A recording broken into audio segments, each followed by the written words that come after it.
everyone, welcome back to my channel, or if you're new, hi, my name's Hermione and today I'm going to be sharing a mini space transformation and some furniture upcycling, but with a twist, because all of these items that I'm using that I didn't already have in the space before were either free or things that I already had. I'm really excited to share this one with you because it's a space that I definitely needed to make over for a long time now. It just wasn't functioning very well. But before I show you what that space is and what it looks like, I want to say that today's video is in collaboration with one of my favorite people. That is Ewan, aka Mr Carrington. He makes the best videos, especially about thrifting, DIYs, using things that you find for free, lifestyle videos. He's one of my favorite YouTubers and one of my favorite people in real life. He's so funny and down to earth, and he's definitely worth a watch. So go and subscribe to him, watch his new video. He is doing the same kind of thing, but with a different space in his house. I won't spoil it for you.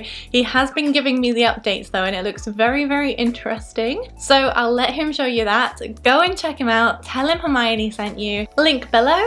And with that being said, I'm gonna do Mr. Carrington proud and do a freebie upcycle today, and it's gonna be in my breakfast nook, which is an area that I made over pretty quickly when I moved into the house, and I was quite happy with it, but recently things have been moving around and I just wasn't as happy with some of the pieces in there. I changed out the table and I moved that big antique table that was in my dining room in there for the time being, just to store it somewhere. I knew I needed something smaller because the one I had previously was still too big, but this antique table was so big. It looks beautiful, but it's so big.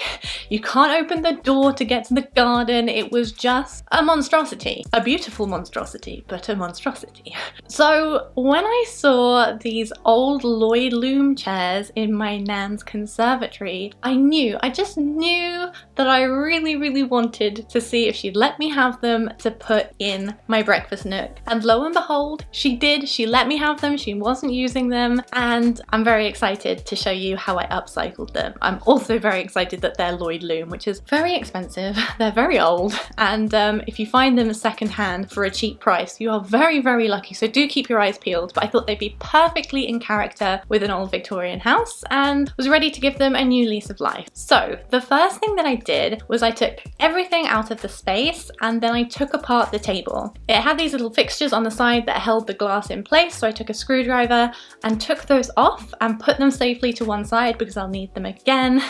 And I took the glass off of the tabletop and stored it very, very safely elsewhere. Once that was done, I was able to take them outside so I could prep them for painting. Now, if you have ever sanded wicker furniture, especially that has already been painted, you will know that you will never sand it back to what it was originally. There's just too many grooves and it's pretty much impossible even with paint stripper. So I knew I was just gonna repaint it and give it a new color. I still needed to sand it really well though, because it had layers upon layers upon layers of paint on it, and I wanted to make sure I could get off all of the chippy bits and the bits that were sticking up to give it as smooth a surface as possible. I used a very fine grit sandpaper and did this by hand because I thought that the wicker might be quite delicate, and it's just worth investing a little bit of time into doing the prep, especially for such a nice piece like this. With the table and chairs done, it was time to paint.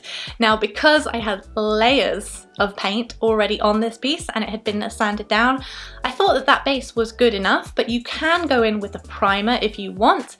I'm using a furniture paint, so it's already quite tough and durable, and the one I'm using is Rust-Oleum's furniture paint. I let it dry in the sun, so it dried quite quickly, and then I did my second coat. After that, there were only a few little bits that I needed to patch up, and once it was done, I was able to bring it inside and put it back in the space. Next, I had to refit all of the fixtures back into place with the piece of glass, but they were looking a little bit tarnished, so I sorted them out a bit to make them look a little bit fresher and brand new. Next, I'm going to clean up the fixtures for this table, and I believe they're brass, so I would prefer to do them with Brasso. However, all I have is Silvo, so I'm going to try it anyway. I don't want to make an unnecessary trip outside.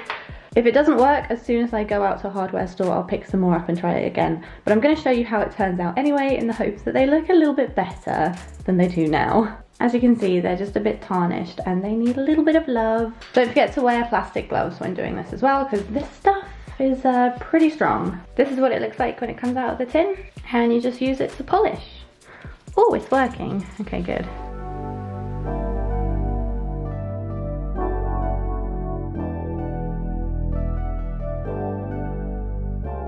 Before, after. Look at the difference.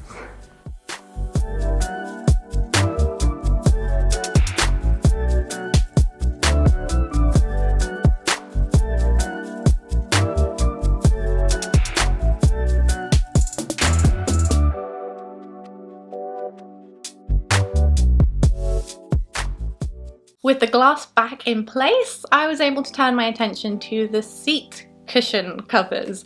Now these are obviously very, very bright blue, and I'm going for a more neutral color palette in here. I want it to feel very bright and airy. I'm using a piece of fabric that you might recognize if you've seen my makeover in my nan's flat for the bedroom.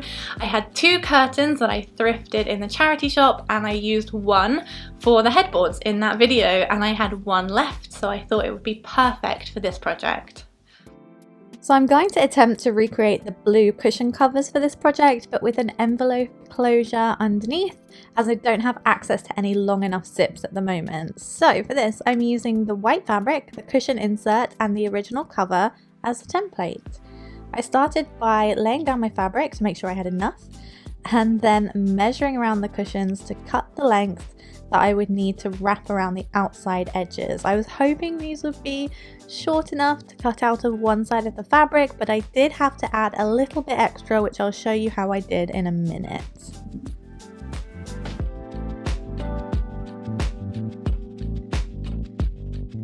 With the long side pieces cut out, I created the top piece of the cushion, and to do this, I just used my tape measure to redraw the shape with a seam allowance of 1.5 inches all the way around the cushion itself.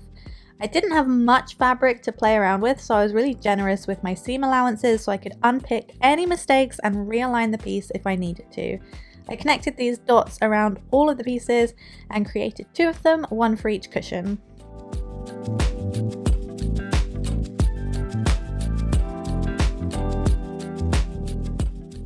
For the bottom piece, I wanted to create the same shape, but with an extra 6 inches of overlap so that I could create an envelope fold. Hopefully you can see what I'm doing here, but I've just added the extra length to the bottom of the piece and then cut horizontally across the middle as well, so we now have 2 pieces for the bottom. So yesterday I spent some time cutting out all my pieces and making sure that they were going to fit together, and I've got all of them done. Originally I wanted to add piping around the edge like the original cushions had, a bit like this, and I did try it, but the material was way too thick and it just would not go through my sewing machine. So we'll try that with a different material on something else another day, but for now I'm just going to make a very standard cushion cover with these pieces. So as you can see, this is the top piece. It goes on like that. This is the piece that wraps around the edge. It wasn't long enough, so I had to cut 2. And I'm going to join them together. I'll show you what I mean in a minute. And then these 2 pieces are the underneath pieces. They are essentially the exact same as the top piece. However, I added an extra 6 inches in the middle and cut it kind of down the middle. This is going to be an envelope closure, so I'm going to fold and hem them on both sides. And then when I put them together, they should overlap so that I can slide the cushion in. I'm going to start by attaching my long edge pieces like so, and then we're going to wrap it round into a circle and attach it at the end. I'm going to make sure it fits around the edge and pin it into place. So when wrapping the cushion, I made sure to wrap it tightly enough so that the cushion was firmly supported, and then to attach both pieces I used pins to pin the strips together at the kind of angular corners, as you can see at the top here. I felt like this would give it a cleaner, finished look, more so than if they were positioned on the rounded edge.